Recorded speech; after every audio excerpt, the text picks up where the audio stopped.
یہ آپ نے کہا یونیفارمٹی آف ریفارم پروسیس کی آپ نے بات کی، ہم آہنگی کی بات کی، اور آپ نے یہ بھی کہا کہ آپ جو مرضی وزیر خزانہ لے آئیں، جب تک آپ چارٹر آف اکانومی کے اوپر ایک پیج پہ نہیں آئیں گے، تمام سیاسی جماعتیں پولیٹیکل کنسنسس نہیں ہوگا، معاملات آگے نہیں بڑھیں گے۔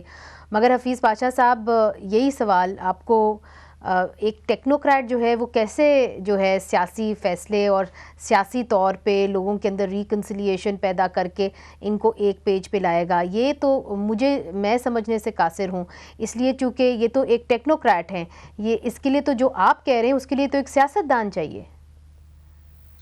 دیکھیے، یہ کام جو ہے یہ ملک کے پرائم منسٹر کو کرنا ہے۔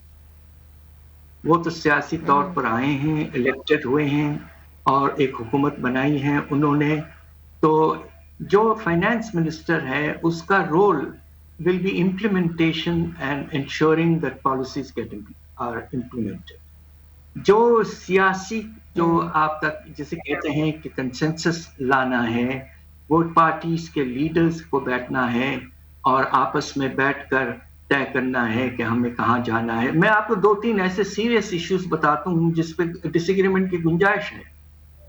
سب سے پہلے پرائیویٹائزیشن۔ جی مثلاً اب آپ دیکھیے، پی آئی اے کی پرائیویٹائزیشن پر پچھلے تقریباً 10 سال سے باتیں ہو رہی ہیں۔ ایک سیاسی پارٹی کہتی ہے ہاں کرو، دوسری سیاسی پارٹی یعنی کہ پیپلز پارٹی کہتی ہے کہ نہیں، یہ بالکل غلط ہے، تو اس پہ یونانیمٹی نہیں ہوئی پائی۔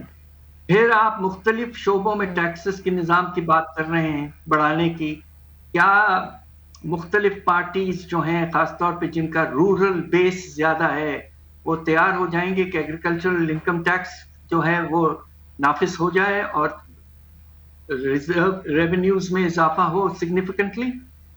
تو یہ ہے اصل market test over the next 2 ویکس، اس لیے کہ آئی ایم ایف تو جو آپ سے بات کرے گا وہ یہی ایکسپیکٹ کرے گا کہ اس مرتبہ سخت سے سخت اقدامات ریفارمز لیے جائیں، جس سے ملک کی جو ہمارے آئی ایم ایف کے مینیجنگ ڈائریکٹر نے خود کہا جب پاکستان سے میٹنگ ہوئی کہ Pakistan should move towards progressive taxation and use the additional revenues to provide relief to the poor۔